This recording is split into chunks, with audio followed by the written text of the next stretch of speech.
Hello mga dear, kumusta? Kumusta ang inyong Pasko? Kumusta ang Noche Buena? Ano yung mga inihanda nyo para sa inyong pamilya noong Noche Buena? Share nyo naman dito. Well ako mga dear, isa sa mga inihanda ko para sa kanila ay itong aking i-share sa inyo ngayon. Ang tawag dito ay ating halo-halo dream cake. So ayan na nga, start na tayo. So ngayon nga mga dear, makikita nyo, pinupunasan ko yung mga microwavable tub na paglalagyan natin ng ating mga sangkap. Nabili ko nga pala itong mga tubs na ito sa Robinson's Place, sa kanilang supermarket. I'm sure sa ibang supermarket meron din ng mga ganito. Dalawa nga yung pinili ko mga dear, may green at red, at hinugasan ko at pinunasan maigi para malinis yung ating paglalagyan ng ating mga sangkap. So ayun mga dear, ang unang-unang sangkap natin ay syempre ang ating fudge bar na vanilla flavor. Dalawa nga pala mga dear yung ating gagamitin, vanilla at saka buko pandan. So ang gagawin nyo lang mga dear, syempre tatanggalin nyo yung pinaka paper or papel na nakarap sa ilalim ng fudgy bar at isiset nyo lang yan dito sa ating microwavable tub. Ang kasya nga pala mga dear sa isang tub ay apat na fudgy bars. So, ayan, isiset nyo lang yan at syempre, ifa-flatten nyo yan. Yan po ang magiging pinaka-base ng ating dream cake. Ayan. So, ito na nga, nilalagyan ko din yung ating red na microwavable tub. O, diba? Paskong Pasko talaga. So, ang ganda niya tignan at talagang appealing sa mga mata, mga dear. So, pwede nyo rin pala itong ipang negosyo, pwede rin nyo rin ipang regalo. So, depende sa inyo mga dear. So, ito na mga dear. O, nilalagay ko na dito yung ating buko pandan flavor na fudgy bar. Dito naman sa ating green na tub. O, same lang dun sa ginawa nyo kanina.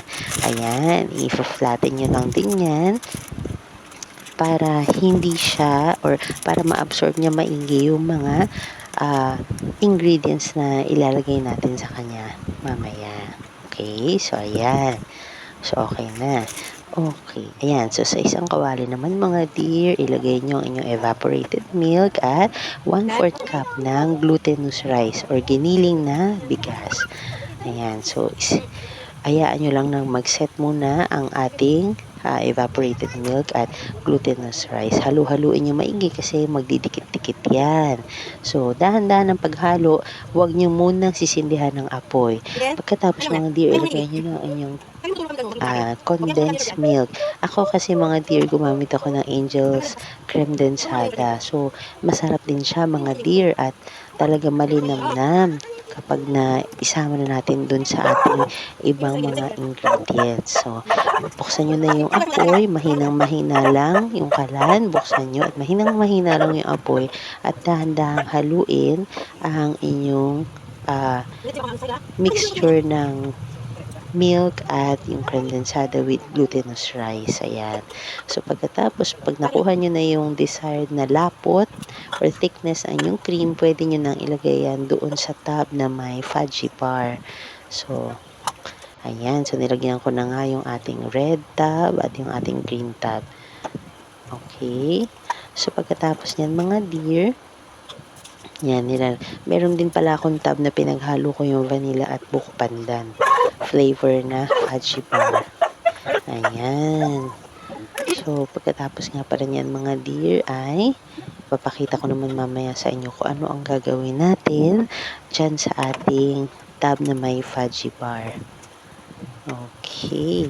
So, ayan mga dear, nakikita nyo nga, ayan, pasimple kong kinuha na ng video ang isa kong anak. Yung panganay kong anak na si Jaden na tumutulong nga sa akin dito sa kusina.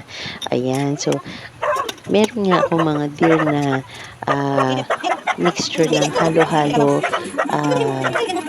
mga sangkap ng halo-halo na nabili ko sa supermarket. So, ayan nga ang ginawa nating toppings dito sa ating fudgy bar na may cream. So, kung ano yung sangkap na nakikita nyo sa halo-halo, yan ang ilalagay natin dito.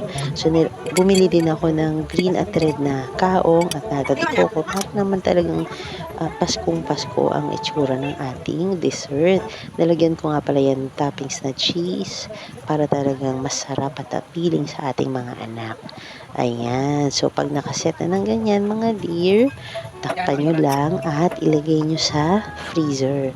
So, mas masarap 'to mga dear kung overnight mo siyang, ilalagay sa freezer para 'pag kinaumagahan parang ice cream yung dating niya, ayan. So, mga dear, ito hindi ko 'to imbentong I mean 'tong dessert na 'to, nakita ko lang din 'to sa isang vlogger dito sa Facebook at gusto ko siyang, tinry ko siya at, gusto kong i-share sa inyo at napakasarap talaga niya mga dear. Siya nga pala mga dear, yung halo-halo ingredients na 'yan, meron yan nakagarapon na mabibili niyo sa mga supermarket. Nabili ko yan sa Robinson, comment ko na lang dito kung saan.